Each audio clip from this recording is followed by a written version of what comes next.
This is Festival Sounds. Just me this week. Tilly is off on her holidays again. We've got Yolanda, the organiser of Glasto Latino, the amazing corner of the festival dedicated to Latino music. It's a cool place. I love hanging out there. I think you'll enjoy this episode and the story that Yolanda brings to how she pulls that little corner of the festival together. Whilst I've got you, if you give us a follow on Apple or Spotify, we'd really appreciate it.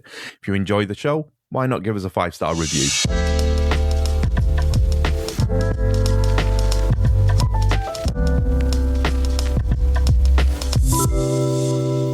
Hi Yolanda, welcome to the show. What is it that you do at Glastonbury? Yeah, so I'm the area organiser for Glasto Latino. It was a tent started by my dad that I've inherited. Amazing. So how long have you worked in Glasto Latino? So I took over this role in 2016, but before that, I was helping my dad out. He was the previous organiser of Glasto Latino, so I was helping him out. And then in 2016, he decided he didn't want to do it anymore. He put me forward to take it over. And then we've worked together ever since. As soon as I started doing a lot of the project management side of things, and he got to just socialise with the bands, he started enjoying it a lot more. So he's still involved to this day, but more on the band booking side of things. It sounds like he got an amazing deal there.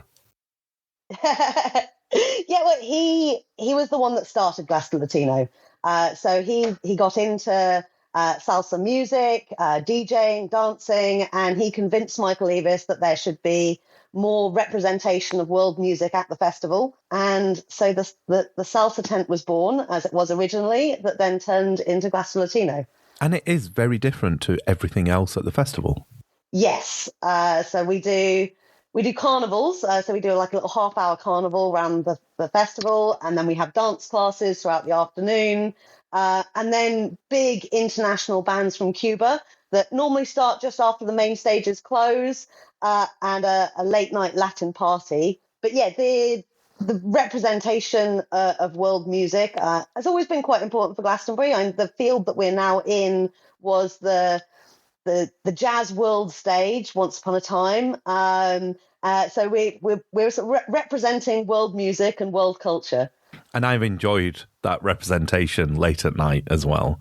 You get you get to that point where you think, oh, maybe I should head to the southeast corner, and you hear this sound. You think, no, actually, this is what I've been looking for. And those late night parties are just that, a massive party. Yeah, we let our crew sort of have a little bit of fun when it gets to the late night. They're doing dance competitions, and you do see that stream of people that are going towards the southeast corner, and a small section of them peel off, and you can see they start moving. They start like shaking their hips a little bit, and yeah, you can tell that they're getting into the music, and they sort of dance their way into the tent. 100% I have been that person, because it's as close as joy as I've seen on a stage. All the performers are smiling, the people are getting dragged up, they're getting involved, there's so much going on, but it's just joyful. Is that by design? Is that just Latino culture coming out? I think it's a little bit of both. Yeah, we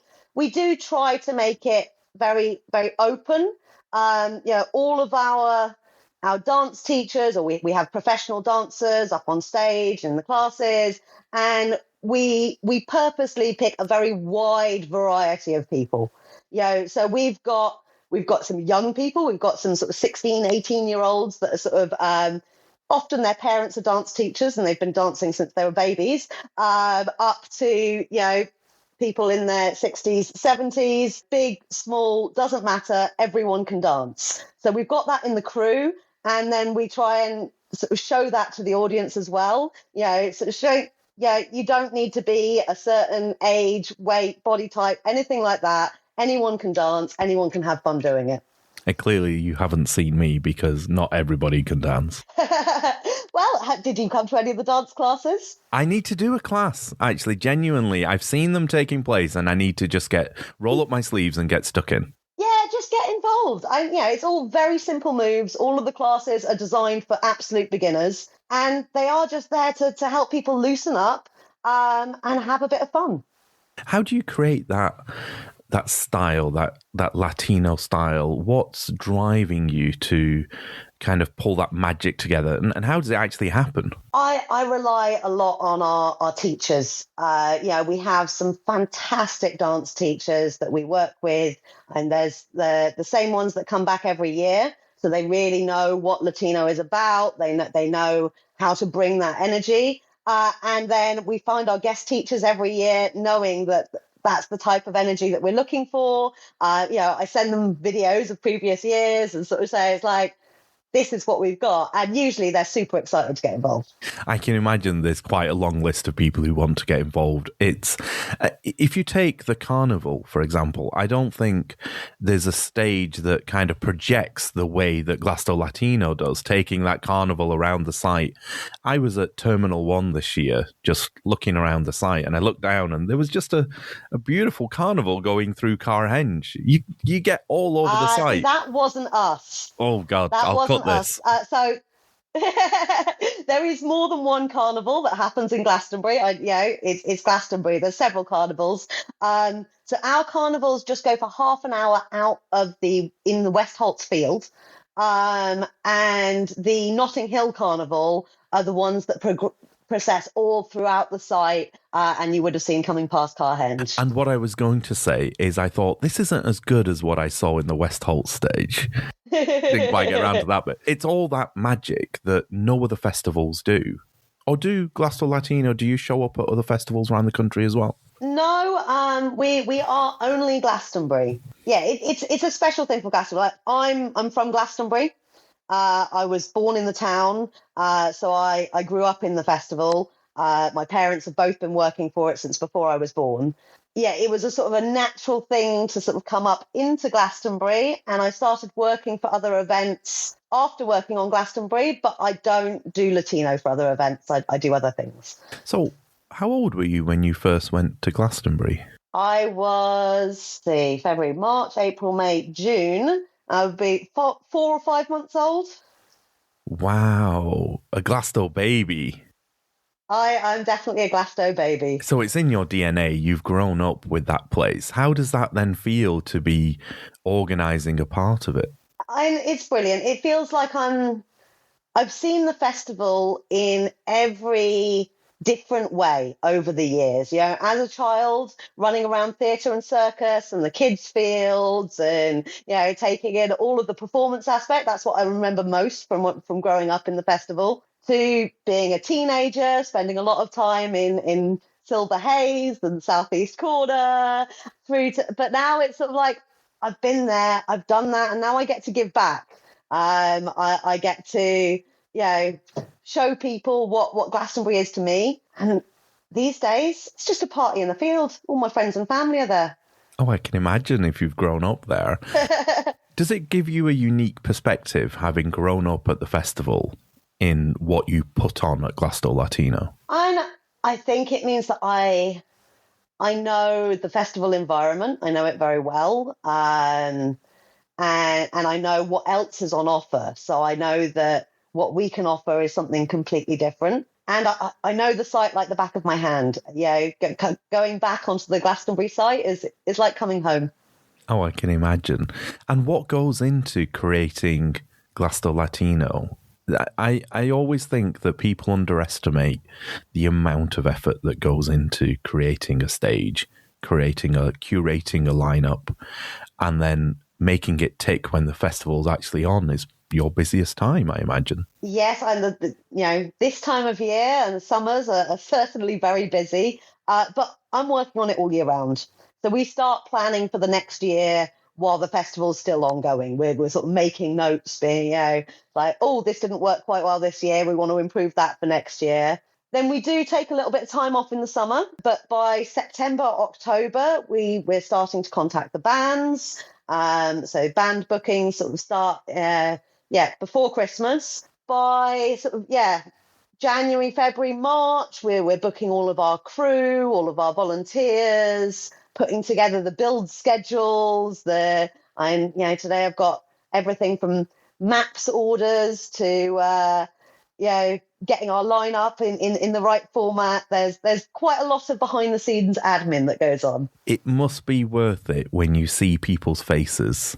And there's a packed crowd. Oh, yes. And people full of smiles there. What is it that keeps you going back? It's a 365 type commitment. Yeah. What keeps you coming back? It is the people. It's we've got an amazing crew of people, and those smiles that when you're slightly stressed in the sort of the week or two beforehand, and then as everyone starts arriving, and particularly when you bring someone that's never been before and they are just taken back with the scale of everything. That joy does keep us going. I was there this last festival, 2024, with a friend of mine who was going for the first time, and she is Latino, she's Colombian, and didn't know anything about the festival, no context for it, only her second festival in the UK, and she happens upon Glasto Latino. I think that was a bit of a surprise to her that culture was represented there. And it's quite a warming thing, because the cliche for the festival was, guitar-based indie bands. And there you've got something so different, so representative of this massive party culture as well. They've got a huge scene in their own right. And I think part of it, bringing that late night venue that you do, reflects that as well, where the party's not going to stop just because the main stages have ended. And it was a lovely moment to share with her when we came in, and there was salsa dancers on stage, and there was a whole party going on, and genuinely we didn't go to the southeast corner because our ears were taking us there. Do you get a lot of people from maybe Latino background who come in or shocked, or do you get that do you have that interaction with that community at the festival? Definitely within the tent. I'd say that I'm sort of sitting at the back of the tent and just sort of watching everyone enjoy themselves or running around backstage, but I did get told that Black at Glasto, which was a sort of WhatsApp group that's turned into a community, have said that it's one of the places that they feel most at home at Glastonbury. And I can say from a crew perspective, we get some of our dancers have never even camped before, let alone go to a festival.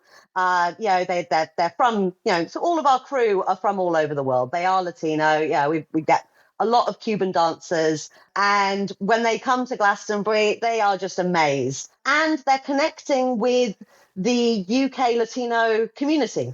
We've got people that have not been in the country for very long. They've come over from Cuba, and they get to meet other dancers that are also Cuban, that are also living and working in the UK. And there's that community vibe. Like last year, I think a few of them would set up a Domino's thing in the backstage because it felt like Little Havana.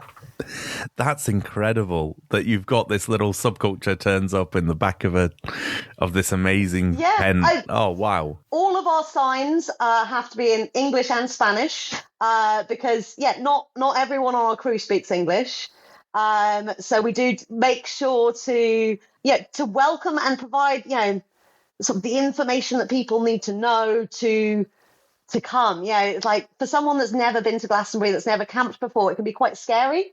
So sort of giving people the baby steps of like, these are all the things that you'll need. These are, this is what to expect. A big jacket, probably. It's it gets cold at night. That is not the typical environment for Latino salsa. Yeah, we've got some extra blankets because when people are touring and they haven't been even in Europe very long, they're definitely not quite used to how cold it gets at night. Oh, I can imagine. How do you find these artists? I haven't come into the tent and felt like there's anything other than magic on stage. How do you find those artists from around the world? So we've got some good connections with agents for some of the top Latin acts. But I also went to Cuba in 2019 to scout for bands. And I was able to meet a lot of amazing artists and agents when I was over there. And so 3 of the acts that we've had recently have come from that trip. We had Tel Mari, who I met while I was over there, Cuban hip-hop performer. Hyla, who we had last year. I also met her on the trip to Cuba. And Seema Funk, I got to go and see while I was over there.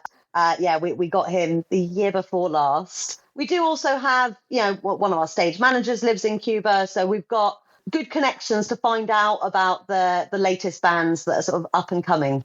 And what do they think when you show them around the festival? What's their reaction? We have had a whole band turn up in white trainers on a muddy year.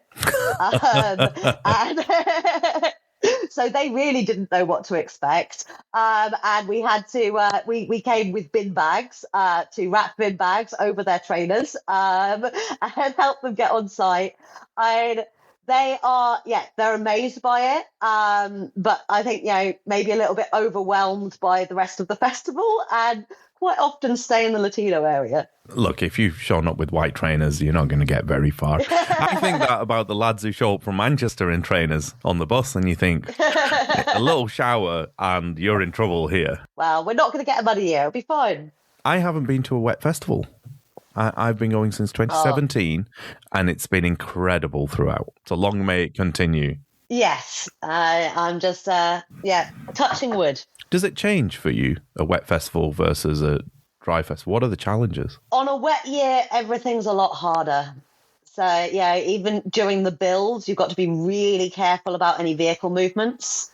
You don't want anyone driving on the grass.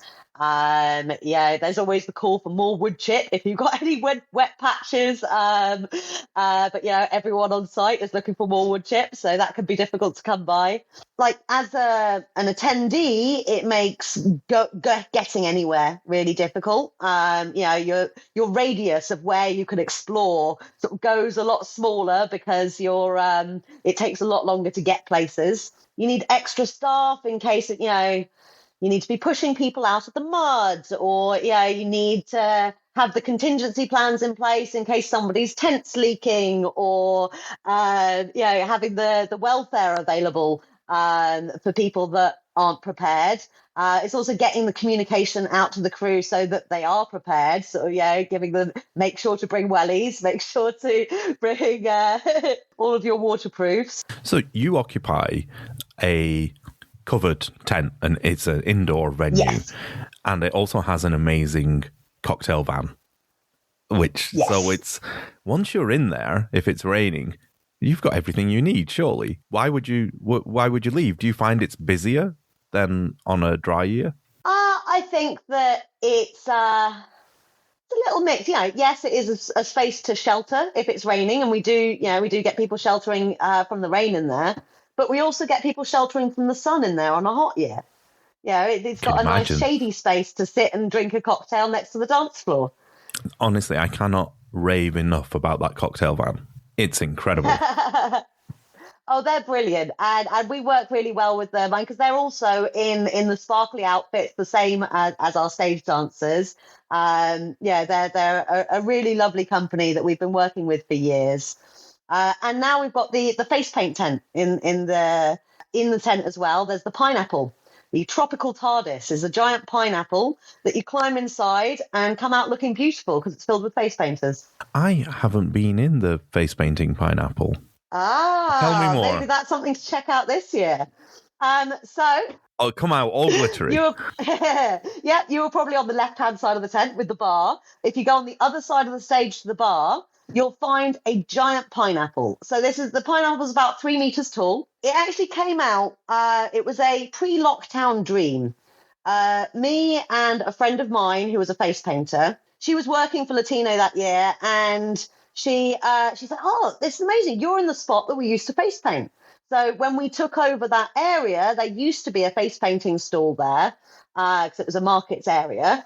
And she said it would be great. And she brought her face paints along, and she was painting all of the crew, which was fantastic. We had all of the crew with face paints up on stage. And we thought it'd be great to have a face painting tent in the tent. And we discussed it. We thought, it'd be cool to have it as a giant pineapple. And then my friend, saw that we were looking for a giant pineapple, and just came to me with a drawing. So you want something that looks kind of like this? And I had this beautiful SketchUp, 3-meter tall pineapple. And I said, yes, and I want you to build it for me. So that friend wasn't quite aware that his little sketch would turn into a job building me a pineapple every year at Glastonbury. But that it has. Now it's a different face painting group in there, but they're still doing amazing designs. And yeah, it's open, I think, throughout the day when we've got the classes on. It sounds incredible, and I need to get in there. Absolutely. Just head for the giant pineapple. It goes back to you're just creating joy in those fields. Oh, yes. So what can people expect from you this year? So this year we've got all of the same stuff coming back. We're still bringing the joy. We're still bringing the carnivals. We've got some amazing dance classes. We've got a couple of new teachers that I'm really excited to go to some of their classes. They're really high energy. And we've got some of Cuba's top bands. There's been one band that we've been looking to get for many, many years. So you just have to wait for the lineup announcement and see who that is. No spoilers. No spoilers, not yet. That's amazing. I can't wait to get back in those fields and get back to Glasto Latino. Straight into the pineapple, on the way out, pick up one of those cocktails from the van, maybe dance, maybe learn some reggaeton. I cannot wait. Yeah. Brilliant. I look forward to seeing you there.